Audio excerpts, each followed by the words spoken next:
Exactly. Exactly. I mean, you got me there, right? Like I travel. I don't travel by cargo ships because I don't have time to do that, and that's not what I like want to aspire to be either. I don't have the time to go to Europe for On a 6 month boat trip. yes, I don't, and I don't want to. So There has to be some kind of balance or some kind of trade-off across, whatever you want yes, to call it. Yeah. and I feel like the trade-off of me like flying to France to talk about something as important as sustainability in an audience that don't really have sustainability as top of mind. I think there's value in that, and shoot me if it's not the carbon. Yeah. Now, of course, I can see people like all the. I'm pretty sure Cardi B, all these superstars flew them in private jets, right? Oh, So I'm pretty sure the argument would be, hey, you had this nice, marketing, whatever you call it, whatever, but look how many carbon things you're wasting.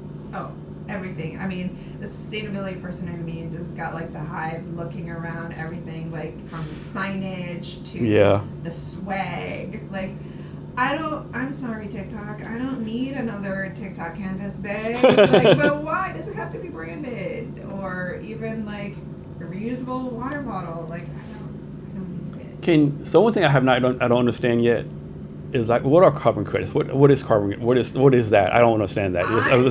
It's above my introductory level. I am not the person or the expert to talk about that, but there is somebody else within the Filipino founders community. Her name is Epi. Okay.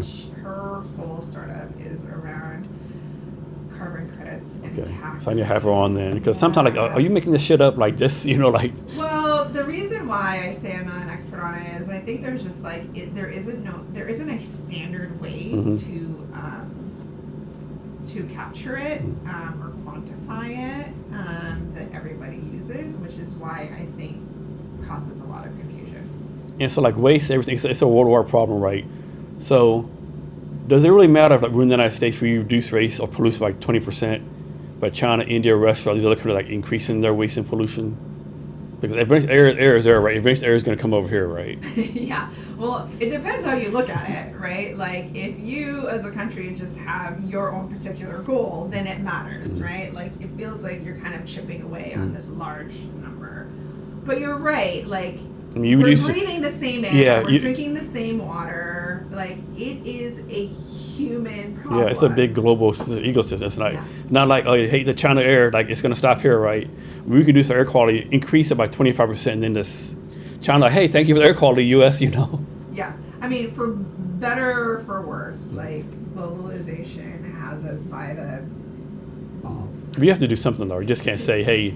Exactly. Yeah, you can't be like, what's the story? Like, I don't hear the story where a grandfather and grandson walking down the beach with like thousands of starfish got stranded, and the grandson like started throwing the starfish back one by one, and the grandfather's like, "What are you doing? That doesn't do nothing. It did for the starfish. I just threw in the ocean." No, it's true. I mean, that's when I think you really have to have a come to Jesus moment with yourself and be like, what do you really want your personal impact to be? Yeah, what are some ways that we can make recycling or just doing all this climate, easier for people to influence them? Like, hey, I think just like offering like a really easy way and understandable way for people to not just recycle but reuse or repurpose it in some kind of way. Really to just like, I mean, first off, I think it's reduce, like reducing any type of, we do not need to. You don't need a new pair of shoes every day or every month. Yeah.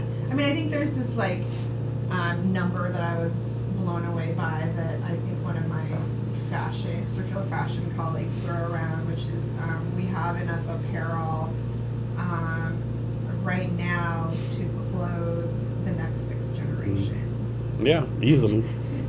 You go to any Gore store, any vintage store, any secondhand store, any store period, right? Anyone's closet. Yeah, so it's all about, I think, reducing how much you consume. And how much do you think plays in people's egos, right? Hey, I wore the shirt a week ago. I can't be seen again. I wore the suit for like last Sunday church or whatever, right? How much do you think that plays into it, I think not as much as it did before. I think, when I was younger and I was in the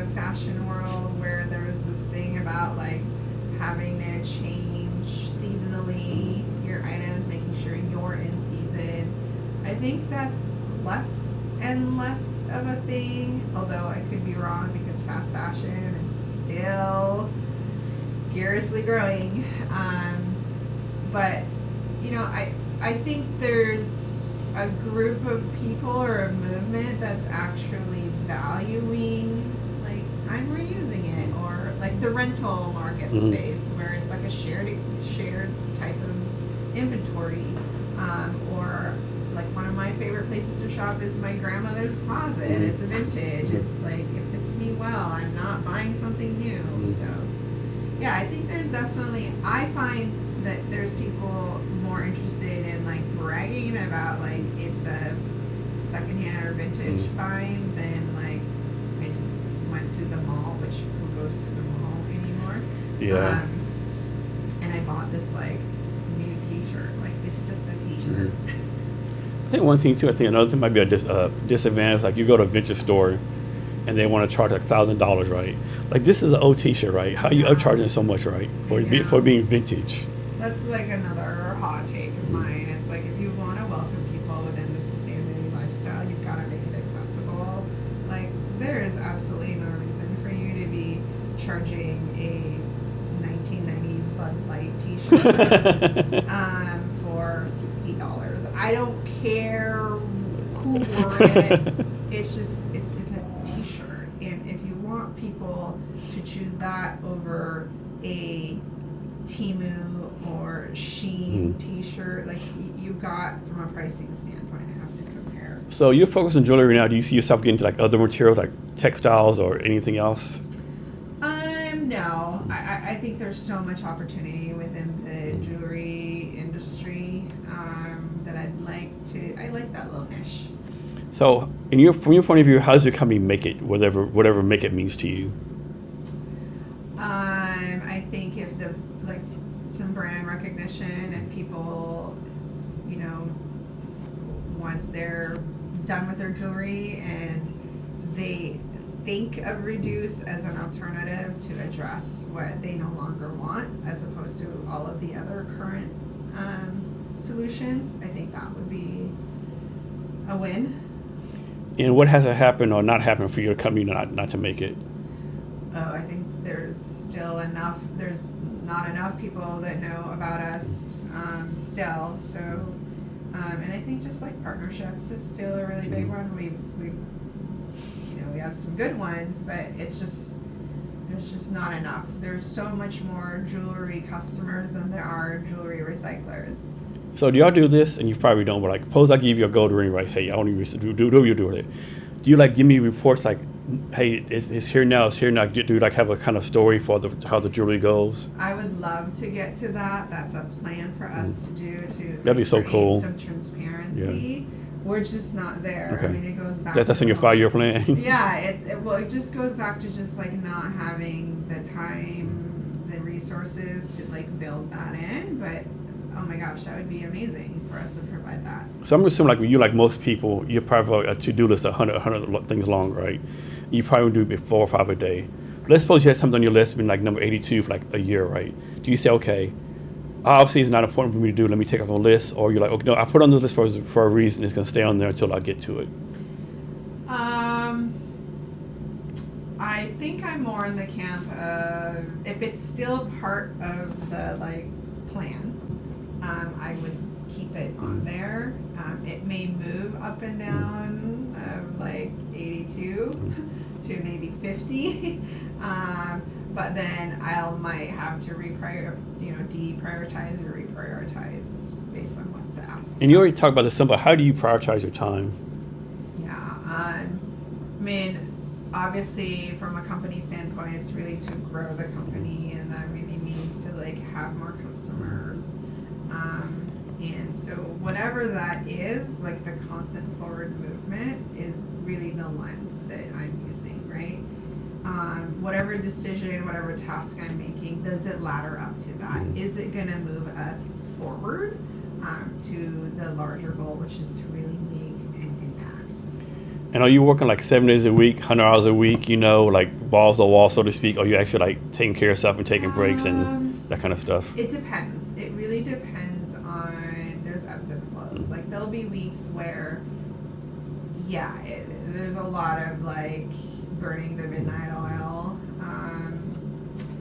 But I also have the flexibility, right? Like I don't have to work the 9 to 5. I couldn't do that because of my kids. And I value flexibility. I like to be the ones to pick them up from soccer practice or school or whatever.